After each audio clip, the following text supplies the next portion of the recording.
All right, we are live. It is 12:59.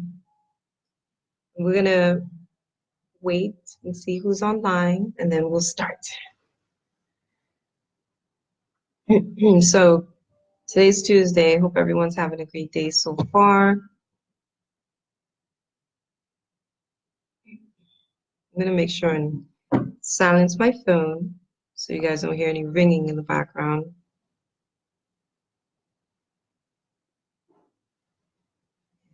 We'll start in a few minutes.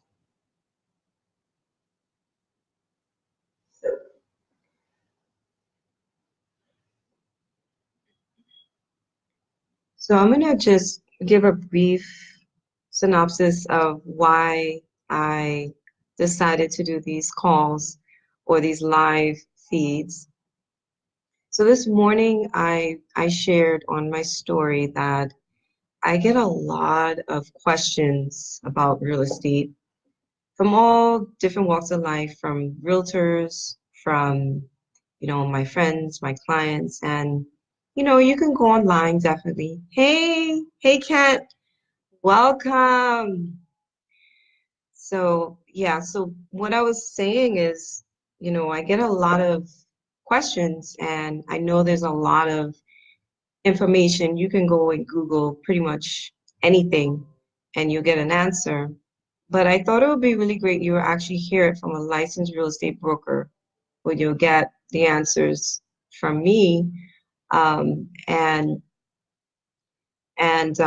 help you with, anything, just knowing the real estate, just having a better understanding of the market.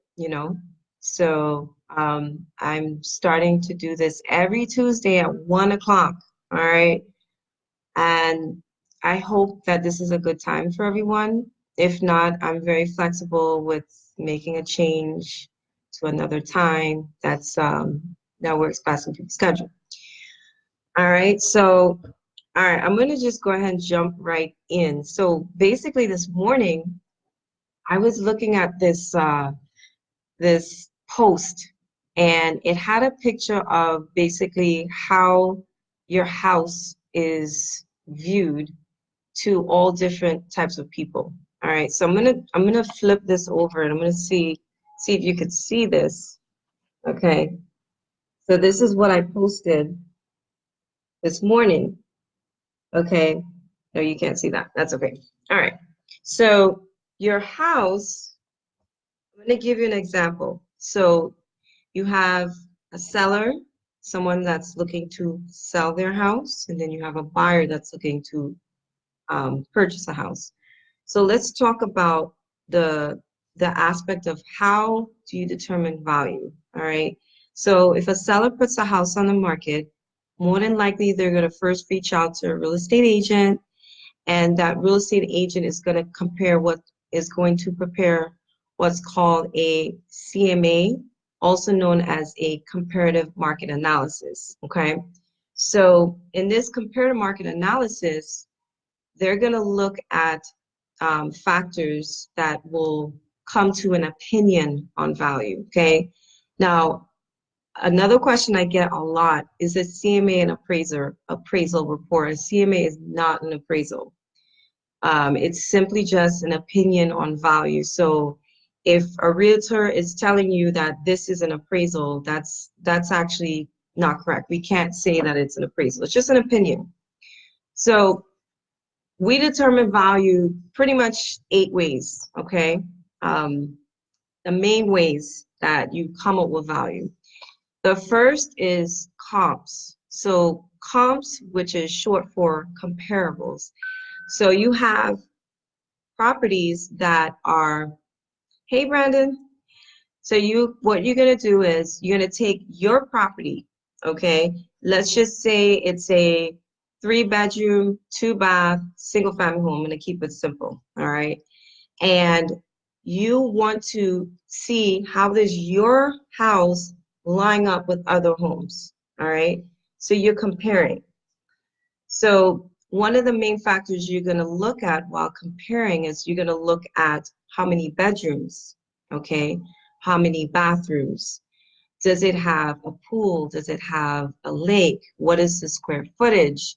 What is the lot size? What is the location of the house? You know, those are, and condition and age and upgrades.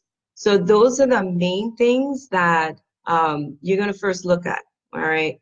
Now, I'm going to tell you guys a story. A long time ago, I had a house that um, there was a property that we had and for sale, and this one property had a huge deck. I mean, it was like two-story deck. It was crazy, insane. It was completely decked out, and we thought that the value we were able to get some value out of that deck. And long story short, when the appraisal came in, it actually didn't go up as much as we thought it would. And the reason being is, hey, Rosie, the reason being is in that particular community, there were no other homes that had a deck. So there was nothing to compare it to. So they couldn't really determine what would be the true value of that deck. So biggest point I would say when you're comparing um, another house with yours, make sure that you find a house that is as close as possible to your house so you can make a true comparisons of apples with apples, not apples with oranges, okay? Um, so that's what you're going to do. So you're going to determine comps. And the next thing is location. So location does have several factors on value. Now, when you talk about location, you're pretty much talking about um, basically not schools, because schools usually doesn't have a huge factor on, hey, Marcy, on value. You're looking at pretty much where is this house positioned? You know, is it away from the other houses? Does it have a large land? Is it on a cul-de-sac? Is there a lake in the back? Is there a pool? All those things will increase value, okay?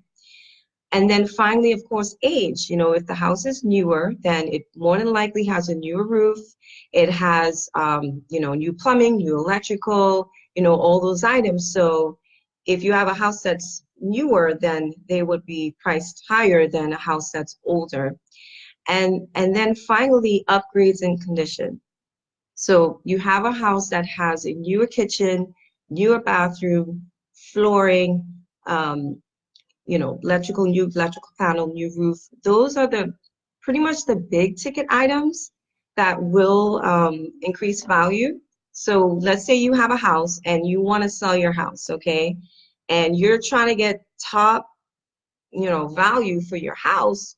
You know, the best use of your money, put it in either your kitchen or your bathrooms or your flooring. Those are the main things that does increase value. Now, there's no guarantee, I'm not telling you it definitely will, but on an average, usually those are the items that will increase your value. So if you're looking to get top dollar, that's where you want to spend your money, okay? I know sometimes people, they like deck out their garage and they have like a home theater system and all that good stuff. And that's great. It's great that you can do that. However, do you have another house that has that same thing that you can compare it? So that's the biggest thing. You have to be able to compare it with another house to determine value. Let's see who else is on. Hi, Tony. Hi, Sheena. Hi, Trisha. Just saying hi to everybody that jumped on, okay? So moving on. All right. So next thing is I want to talk about if you are a buyer, okay, and you are purchasing a house, the lender is going to order an appraisal, all right? They're going to get, now we're going more into the value. Now we first talked about the realtor doing a comparative analysis. That's not an appraisal. Now we're going to actually move into an appraisal, all right? So your lender, once you say you're with your realtor, you found a house, I love it, I want to go ahead and put an offer, okay, boom. And we submit an offer, then what's going to happen if the seller accepts your offer and you move forward with the contract? Your lender is going to order an appraisal, okay? So they're going to hire an appraiser to come out there and look at the property. They're going to look at the comps. They're going to look at the condition. They're going to measure the size of the house, and they're going to come up with a value, what they think that house is in fact worth. Okay. So once they come up with that value, so I'm going to give you an example. Let's say the purchase price is 300,000. Okay. And the appraiser comes back at that the property is worth 320,000, then that's a good thing. What that means is the day of closing, you actually have equity in your home the day of closing, which is amazing, especially in this market. Now, another way around, let's say, the purchase price is still 300,000 and then appraises for 280. So what that means is the lender would not be able to loan you that amount, would not be able to loan you the 300,000. They will only loan you what the house appraises for.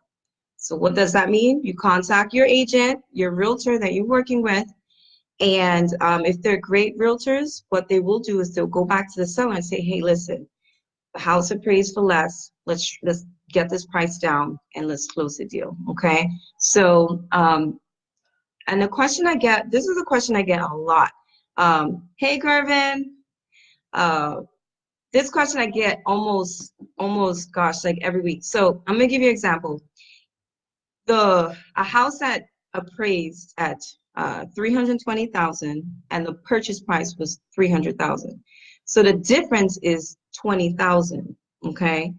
So the question I get a lot is, will the bank or the lender give that 20,000 cash to the buyer at closing?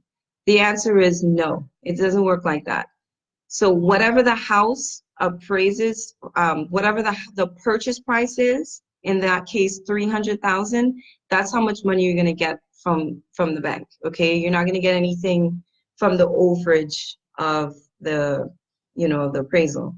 Now, in another session, I'm going to talk about how you can get that money out. Okay, so let's say, excuse me, hey, let's just say you close on a house, okay, and you have an extra $20,000 in equity, okay? And let's say you want to pull that money out because maybe you purchased the house and maybe the house needed a new kitchen or you need a new roof.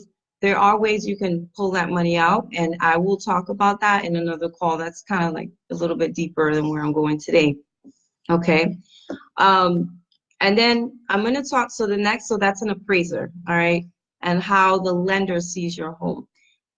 Then the next thing I want to talk about is an insurance evaluator. So let's just say you have something that happened in your home and you are contacting your insurance company to give you money to fix something in your house.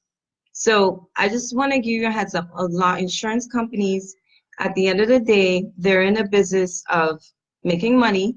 So they're going to look at worst case scenario in every single thing in your house. Okay.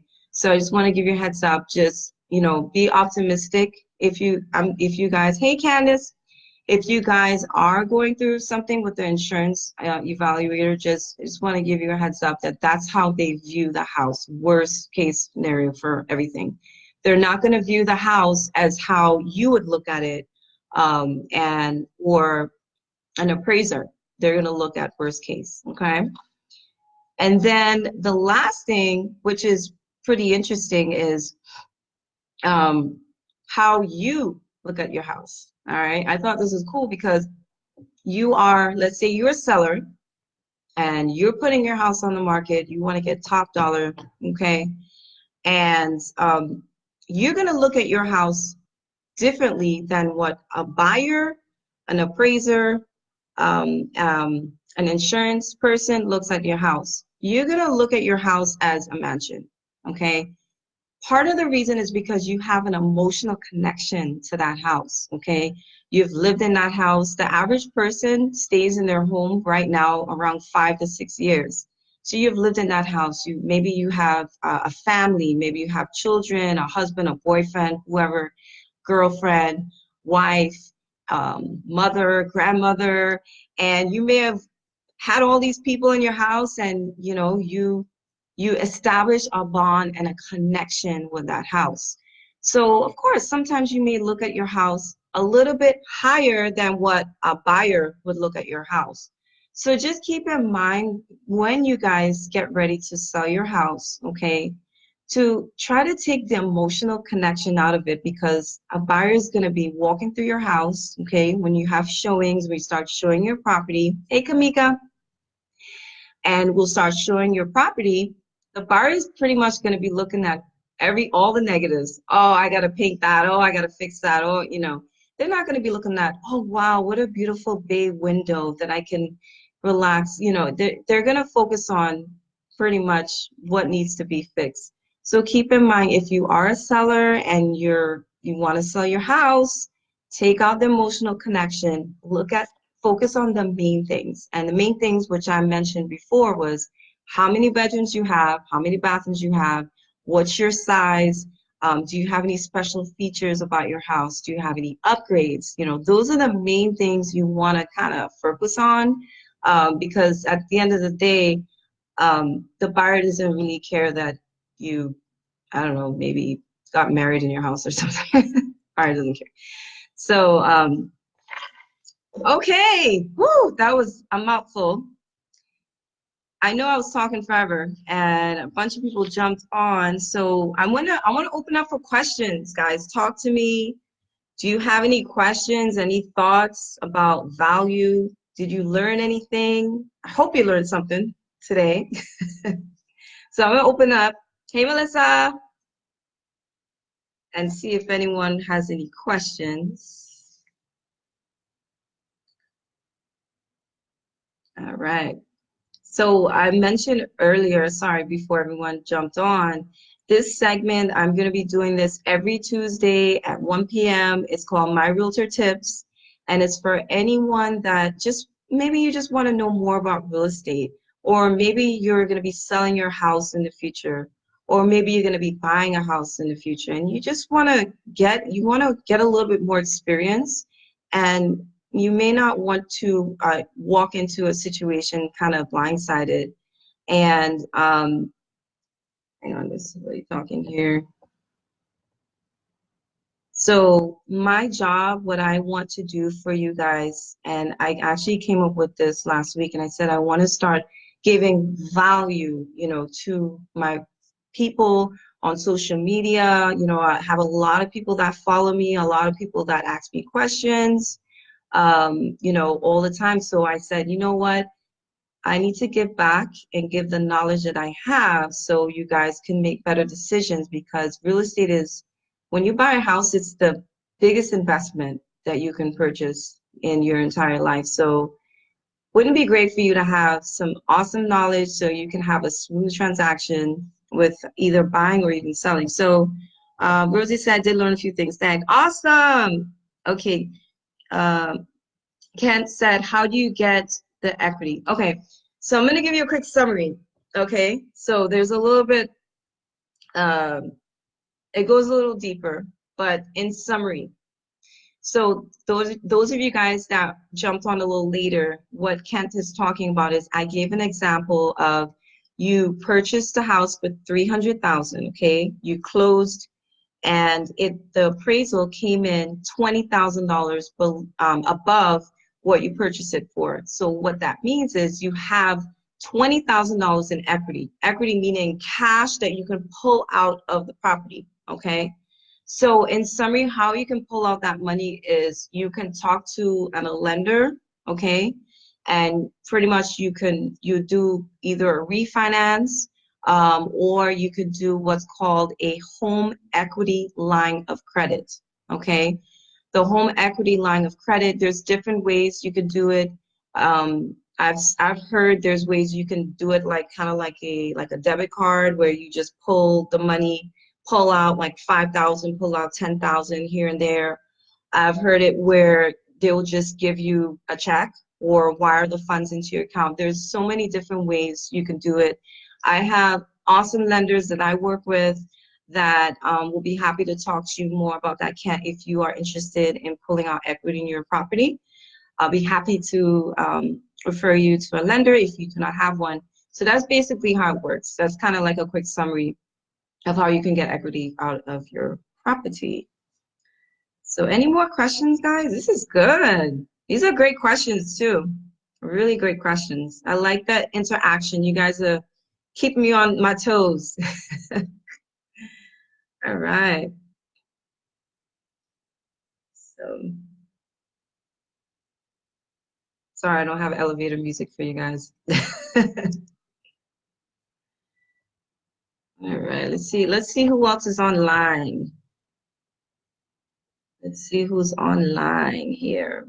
Oh, hey, Rosie. Rosie online. Marcy's online. Tony. Trisha. Hi. Ken. Brandon. Kamika. Melissa.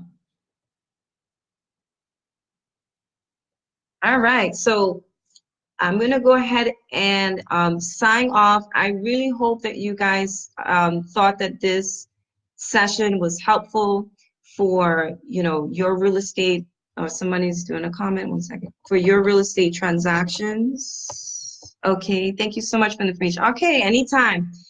And tune in next week, Tuesday. I'm going to be here every single Tuesday at 1 o'clock. I'm going to go live and I will reveal the next topic in a couple of days of what we're going to be talking about. And then also, I want to give you guys the opportunity to request a topic. So if you guys have a topic that you want me to talk about, feel free to send me. Hey, Ellie, how are you?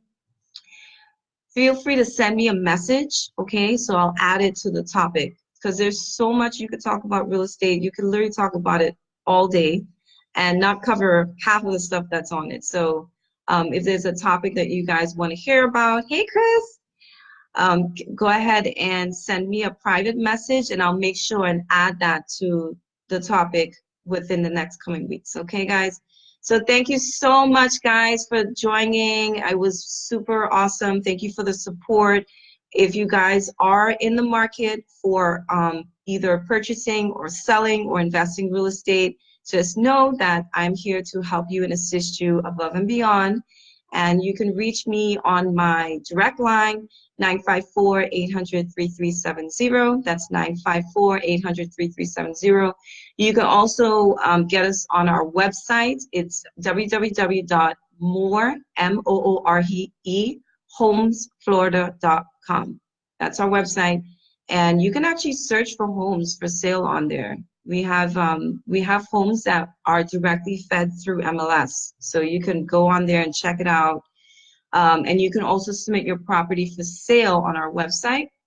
And we would, of course, meet you at your property and find out how much your house is worth, like what we talked about, and take you through the steps of our marketing, strategic marketing plan that we do for all our listings. Okay, guys, have a great day. Thanks for tuning in. I'll see you guys next Tuesday. Bye.